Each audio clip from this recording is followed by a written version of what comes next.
সমুদ্রের এমন এক গভীর জায়গা যেখানে সূর্যের আলোগুলো পৌঁছায় না।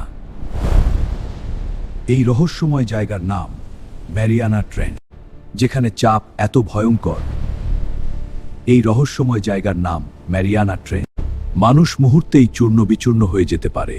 এই রহস্যময় জায়গার নাম ম্যারিয়ানা ট্রেঞ্চ। পশ্চিম প্রশান্ত মহাসাগরে অবস্থিত ম্যারিয়ানা ট্রেঞ্চ এটি পৃথিবীর সবচেয়ে গভীর সমুদ্র খাত।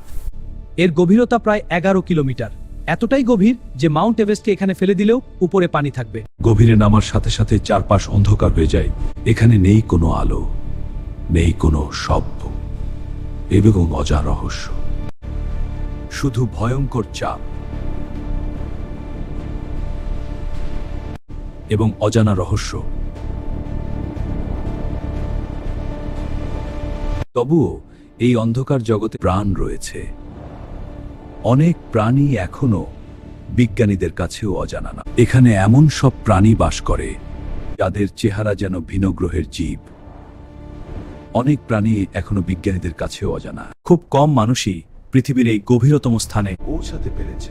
2012 সালে চলচ্চিত্র নির্মাতা জেমস ক্যামেরন তিনি বলেছিলেন এটি যেন অন্য একটি গ্রহ। কিন্তু প্রশ্ন হলো, এই গভীর অন্ধকারে কি শুধু পরিচিত প্রাণীই আছে, নাকি এখনো লুকিয়ে আছে ভয়ঙ্কর কোনো অজানা রহস্য? পৃথিবীর সবচেয়ে গভীর জায়গা আজও পুরোপুরি আবিষ্কৃত হয় ম্যারিয়ানা ট্রেঞ্চ এখনো লুকিয়ে রেখেছে অসংখ্য রহস্য। আপনি কি কখনো এই গভীরে নামতে চাইবেন? কমেন্টে ইয়েস বা নো লিখুন। আর এমন রহস্যময় ভিডিও দেখতে এখনই সাবস্ক্রাইব করুন।